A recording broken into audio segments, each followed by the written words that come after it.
Asito ma satkamaya tamso ma jyotirgamaya mrityormamritam gamaya.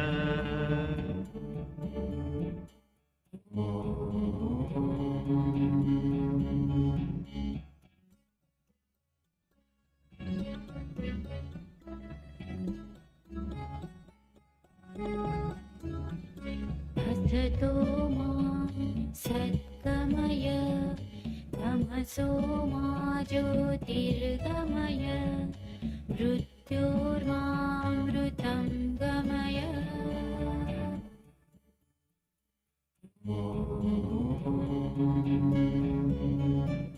Asito ma satkamaya tamso ma jyotirgamaya mrityormamritam gamaya.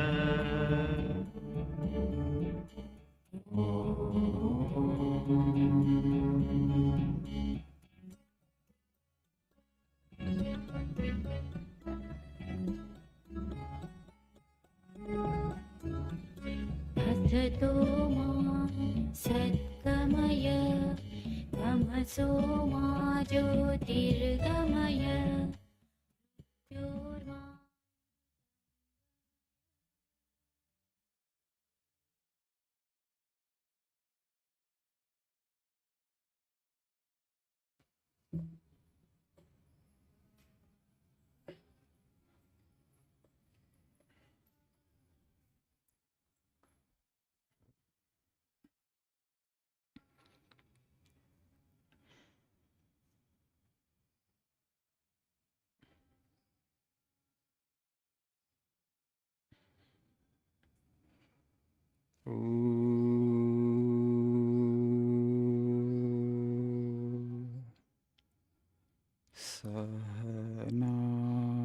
Sahanavatu Sahanau Bhunaktu Saha Viryam Karavavahai Tejasvi Navadhitamastu Ma Vidvishavai. Om Shanti Shanti Shanti. Om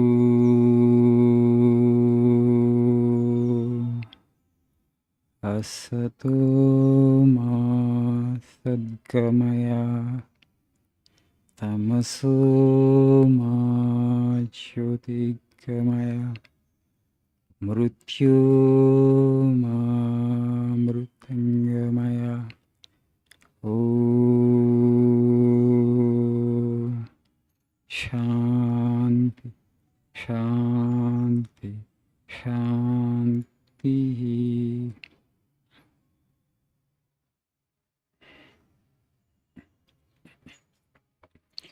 Good morning, Shubhodayam, Guten Morgen, bonjour.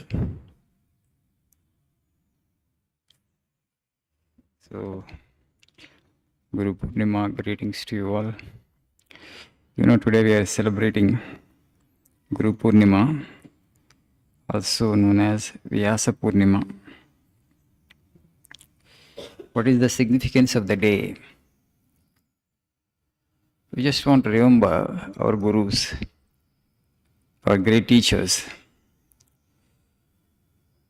You know, Vyasa has given us so much of knowledge.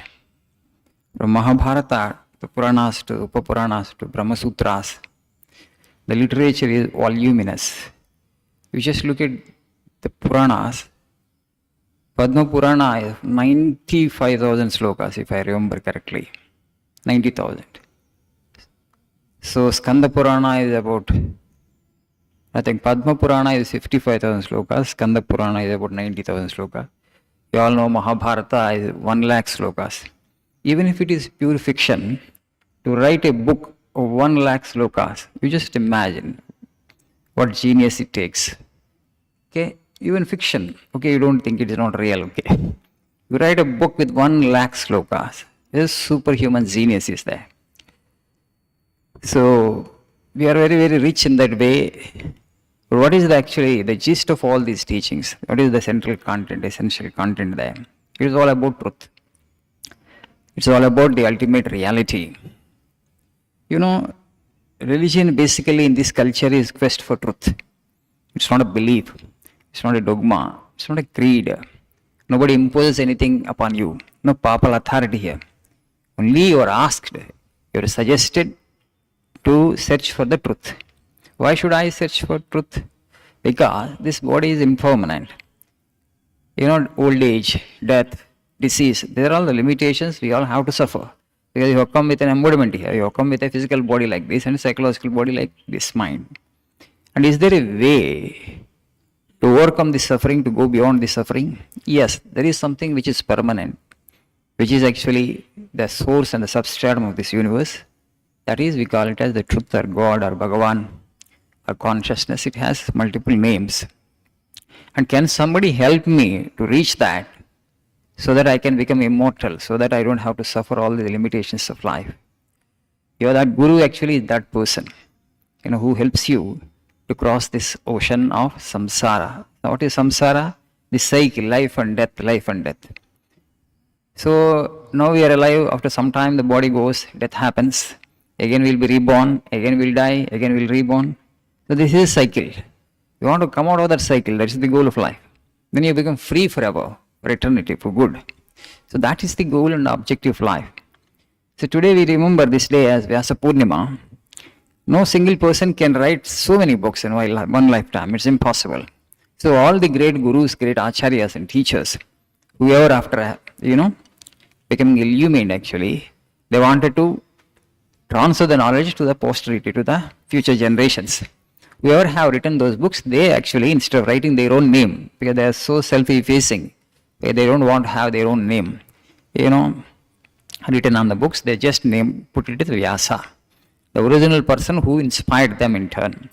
So that's how we have got such a voluminous literature. Of course, today we don't get to read much of that literature. Most of the followers of Sanatana Dharma, they don't know much about their own Dharma. Because, nothing is imposed here, because it's free. Okay, we take it lightly, but the knowledge that we have inherited from our forefathers really is a treasure. We need to cherish it. It's such a rich treasure, we don't even know the value of it. I suggest you all to just look into one book, that is Yoga Vasishtha. Have you heard the book name at least? Yoga Vasishtha. Peru vinnara? Chaala mandi vinnaleru kada. One or two persons saying Yoga Vasishtha. It's a conversation between Rama and Vasishtha. Okay, that is about absolute truth. Rama asks Vasishtha questions. From where this universe comes into existence? Who is the architect of this universe? Who actually willed this universe? It's all about the ultimate reality. The book runs like a fiction, but it's about ultimate reality. In my opinion, that is the greatest book that has ever been written under the sun. If you have any curiosity, just have a peep into that book, and then you will understand it for yourself. Because it's a conversation between two illumined sages, two illumined souls. It even actually, I place it even greater than Bhagavad Gita. It's even higher than Bhagavad Gita.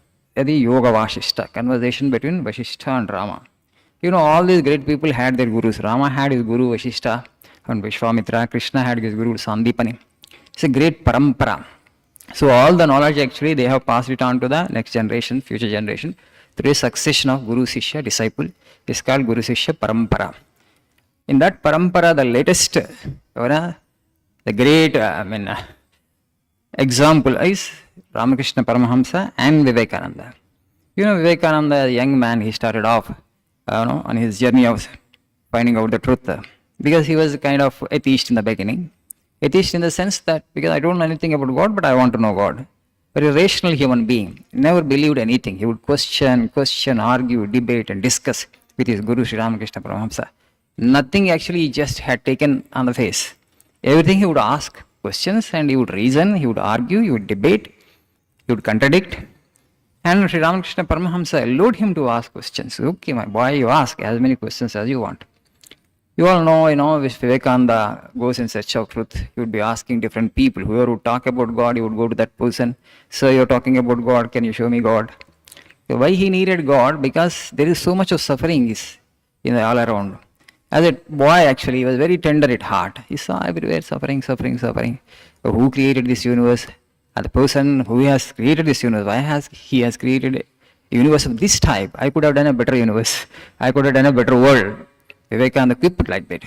నేనైతే ఇంకా మంచి ప్రపంచాన్ని సృష్టించేవాడిని. ఎవరైతే చేశారో ఆయన సరిగ్గా చేయలేదు. Because he doesn't know how to create this universe. So that kind of argumentative person he was. So he goes to Ramakrishna Paramahamsa and he says, yes, my boy, I see God as I see you. But who wants to know God here in this world? Not many are interested in God.